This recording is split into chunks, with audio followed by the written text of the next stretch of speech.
Olá, sejam bem-vindos ao canal Espiritismo e História. No estudo de hoje trataremos sobre o item 3 da introdução de O Livro dos Espíritos. Vamos à leitura. Livro dos Espíritos, Introdução, item 3. A doutrina e seus contraditores. A doutrina espírita, como toda novidade, tem seus adeptos e seus contraditores. Tentaremos responder a algumas das objeções desses últimos, examinando o valor das razões em que se apoiam, sem termos, entretanto, a pretensão de convencer a todos, pois há pessoas que acreditam que a luz foi feita somente para elas. Dirigimo-nos às pessoas de boa fé, sem ideias preconcebidas ou posições firmadas, mas sinceramente desejosas de se instruírem, e lhes demonstraremos que a maior parte das objeções que fazem a doutrina provém de uma observação incompleta dos fatos e de um julgamento formado com muita ligeireza e precipitação. Iniciamos nosso comentário tratando do método científico, pois no método científico a dúvida é, como regra, o princípio de tudo. A partir de uma dúvida, ou seja, de uma pergunta, é que as próximas perguntas e respostas desse método de pesquisa são realizadas. Naturalmente, se não houver uma dúvida inicial, não há razões para sequer iniciar um trabalho científico, pois sobre uma certeza, uma ideia preconcebida e firmada, da qual não se pretende abrir mão, não há caminho para a evolução da própria ciência. Para quem quiser saber mais sobre o método científico, disponibilizamos um link na descrição desse vídeo. Continuando a leitura. Recordemos inicialmente, em breves palavras, a série progressiva de fenômenos que deram origem a essa doutrina. O primeiro fato observado foi o movimento de objetos. Designaram-no vulgarmente com os nomes de mesas girantes ou dança das mesas. Esse fenômeno, que parece ter sido observado primeiramente na América, ou melhor, que se teria repetido nesse país, porque a história prova que ele remonta à mais alta antiguidade, produziu-se acompanhado de circunstâncias estranhas, como ruídos insólitos e golpes desferidos sem uma causa ostensiva, conhecida. Dali, propagou-se rapidamente pela Europa e por outras partes do mundo. A princípio, provocou muita incredulidade, mas a multiplicidade das experiências em breve não mais permitiu que se duvidasse da sua realidade. Se esse fenômeno se tivesse restringido ao movimento de objetos materiais, poderia ser explicado por uma causa puramente física. Estamos longe de conhecer todos os agentes ocultos da natureza e mesmo todas as propriedades dos que já conhecemos. A eletricidade, aliás, multiplica diariamente ao infinito os recursos que oferece ao homem e parece dever iluminar a ciência com uma nova luz. Não haveria, portanto, nada de impossível em que a eletricidade, modificada por certas circunstâncias ou qualquer outro agente desconhecido, fosse a causa desse movimento. A reunião de muitas pessoas, aumentando o poder da ação, parecia dar apoio a essa teoria, porque se poderia considerar essa reunião como uma pilha múltipla, em que a potência correspondesse ao número de elementos. O movimento circular nada tinha de extraordinário. Pertence à natureza. Todos os astros se movem circularmente. Poderíamos, pois, estar em face de um pequeno reflexo do movimento geral do universo, ou, melhor dito, uma causa até então desconhecida poderia produzir acidentalmente nos pequenos objetos e em dadas circunstâncias uma corrente mais análoga à que impulsiona os mundos. Sobre o movimento circular das massas, podemos dar o seguinte exemplo. Todas as massas de ar primárias do hemisfério sul, do nosso globo, giram em sentido anti-horário, enquanto as massas de ar primárias, em que giram no hemisfério norte, giram no sentido horário. Essa definição de sentido tem relação direta com o movimento do globo, se deslocando de oeste para leste. Um exemplo muito comum que nós podemos dar desse movimento é o redemoinho que se forma no ralo de uma pia. Ele gira no sentido anti-horário no hemisfério sul e giro no sentido horário no hemisfério norte.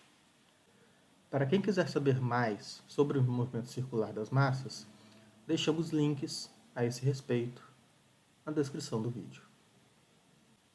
Continuando a leitura. Mas o movimento não era sempre circular. Frequentemente era brusco, desordenado, o objeto violentamente sacudido, derrubado, conduzido numa direção qualquer e contrariamente a todas as leis da estática, suspenso e mantido no espaço. Não obstante, nada havia ainda nesses fatos que não pudesse ser explicado pelo poder de um agente físico invisível. Não vemos a eletricidade derrubar edifícios, arrancar árvores, lançar à distância os corpos mais pesados, atraí-los ou repeli-los? Nesse ponto precisamos tratar da lei da estática, para tornar o texto de Kardec ainda mais claro.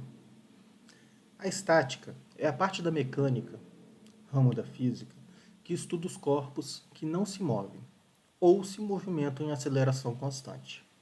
Ela estuda as condições nas quais as forças atuantes sobre um corpo se equilibram. De acordo com a segunda lei de Newton, quando todas as forças de um sistema se equilibram, a sua aceleração é nula. Desse modo, a ausência de movimento dos corpos gera uma aceleração nula, pois, quando há equilíbrio, a soma vetorial das forças é nula. Para quem quiser saber mais sobre esse conceito de física, também disponibilizamos um link na descrição desse vídeo. Antes de continuarmos a leitura, vamos tratar aqui de dois termos que serão trazidos no decorrer do texto.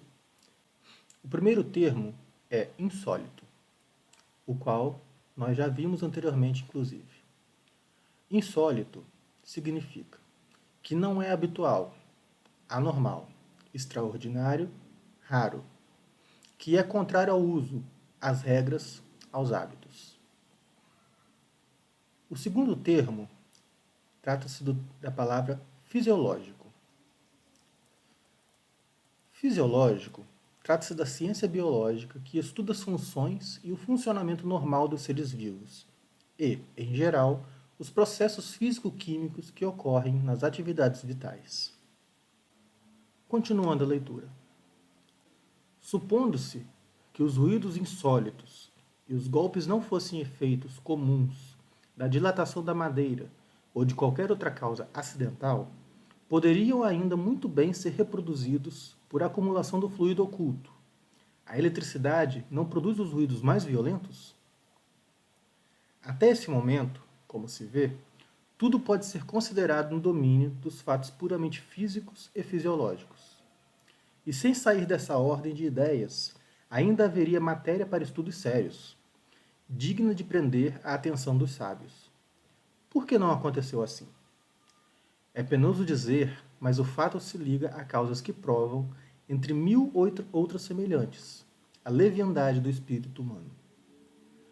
De início, a vulgaridade do objeto principal, que serviu de base às primeiras experiências, talvez não lhe seja estranha. A influência não teve uma simples palavra, muitas vezes, sobre as coisas mais graves, sem considerar que o movimento poderia ser transmitido a um objeto qualquer. Prevaleceu a ideia da mesa. Sem dúvida, por ser o objeto mais cômico e porque todos se sentam mais naturalmente em torno de uma mesa que de qualquer outro móvel.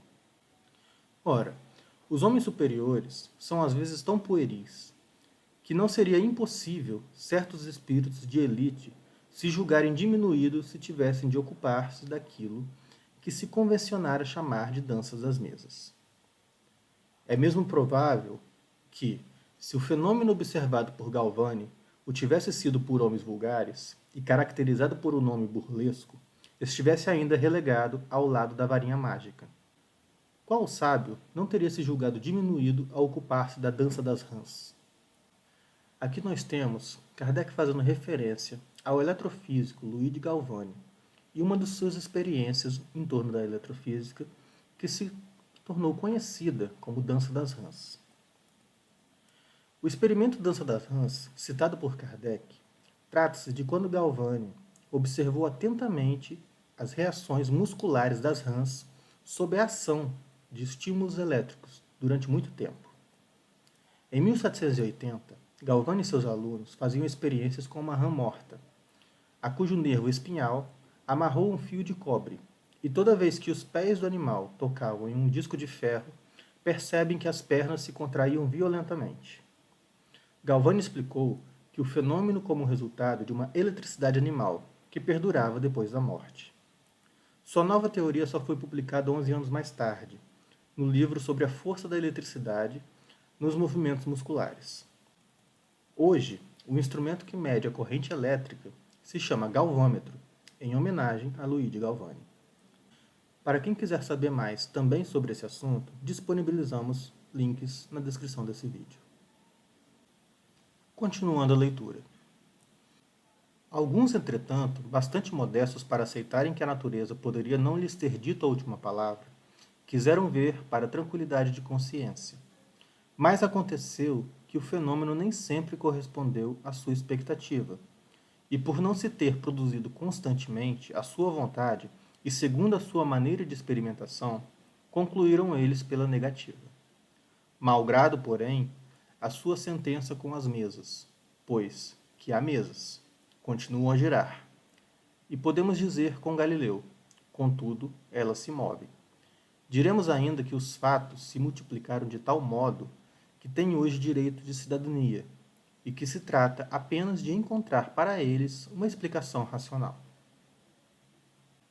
Sobre essa passagem que Kardec cita de Galileu, podemos dizer que não há necessariamente registro histórico de que Galileu tenha realmente dito a frase "contudo ela se move", após o seu julgamento. Todavia, tal conto tornou-se popular e é comumente citado. Para melhores informações sobre a história de Galileu, disponibilizamos na descrição desse vídeo links com diferentes visões da história e do julgamento de Galileu. Antes de darmos seguimento à leitura desse item do Livro dos Espíritos, vamos trazer o significado de mais alguns termos utilizados no texto. Segundo o dicionário Michaelis, escamoteador é que ou aquele que escamoteia, que ou aquele que rouba ou furta com muita habilidade, que ou aquele que faz algo desaparecer sem que ninguém perceba, prestidigitador. Por sua vez, prestidigitador é que ou aquele que produz ilusões no espectador por meio de truques que dependem da destreza das mãos, prestímano. Outro termo trata-se de fastidioso, que causa fastio, aborrecido, entediante, maçante. E por fim, mistificação. Ato ou efeito de mistificar. Ação de ludibriar ou enganar alguém. Burla, embuste, logro. Coisa enganadora ou vã. Continuando a leitura. Pode-se induzir qualquer coisa contra a realidade do fenômeno pelo fato de ele não se produzir sempre da maneira idêntica, segundo a vontade e as exigências do observador? Os fenômenos de eletricidade e de química não estão subordinados a determinadas condições e devemos negá-los porque não se reproduzem fora delas? Devemos estranhar que o fenômeno do movimento de objetos pelo fluido humano tenha também as suas condições e deixe de se produzir quando o observador, firmado no seu ponto de vista, pretende fazê-lo seguir o seu capricho ou sujeitá-lo a leis dos fenômenos comuns, sem considerar que para fatos novos pode e deve haver novas leis? Ora, para conhecer essas leis, é necessário estudar as circunstâncias em que os outros fatos se produzem, e esse estudo não pode ser feito sem uma observação perseverante, atenta e por vezes bastante prolongada. Mas, observam algumas pessoas, há frequentemente fraudes visíveis. Perguntaremos inicialmente se estão bem certas de que há fraudes E se não tomaram por fraudes efeitos que não conseguiram apreender, mais ou menos como o camponês que tomava um sábio professor de física, fazendo experiências por um destro escamoteador. E mesmo supondo-se que as fraudes tenham ocorrido algumas vezes, seria isso razão para se negar o fato? Deve-se negar a física, porque há prestidigitadores que se enfeitam com o título de físicos? É necessário aos demais considerar o caráter das pessoas e o interesse que elas poderiam ter em enganar? Seria tudo, então, simples brincadeira? Pode-se muito bem brincar um instante, mas uma brincadeira indefinidamente prolongada seria tão fastidiosa para o mistificador como para o mistificado. Haveria, além disso, uma mistificação que se propaga de um extremo ao outro do mundo, entre as pessoas mais graves, mais veneráveis e esclarecidas, alguma coisa pelo menos tão extraordinária quanto o próprio fenômeno. Tendo terminado a leitura do item 3, vamos traçar algumas considerações. Esse item 3, intitulado A Doutrina e seus Contraditores, tem em sua característica uma prevenção e uma advertência. A prevenção é que, como em toda ciência, ou mesmo em qualquer novidade, nos mais variados campos, sempre existirão críticos e detratores, alguns inclusive atuando de má fé, a ponto de desviar o sentido do que é dito pela doutrina. Sobre a advertência, a doutrina espírita trouxe, se não novos conceitos, ao menos uma nova ciência, ou investigação científica sobre a existência dos espíritos, sua influência e manifestação ou comunicação com o mundo físico. Diante de tamanha novidade, especialmente na França materialista do século XIX, seria impossível realizar um estudo minimamente sincero da doutrina e seus postulados, carregando ideias preconcebidas e tendentes à imutabilidade. Ainda hoje, precisamos ser receptivos às inovações para, com base na dúvida inicial de quem aplica o método científico, elaborar perguntas a cada novidade, para verificar a sua pertinência, utilidade e especialmente a sua veracidade, sem naturalmente perdermos o norte moral dos ensinamentos do Cristo. Obrigado a você que assistiu até aqui. Se você gostou desse vídeo, compartilhe com seus amigos e deixe seu like. Até mais, fiquem com Deus.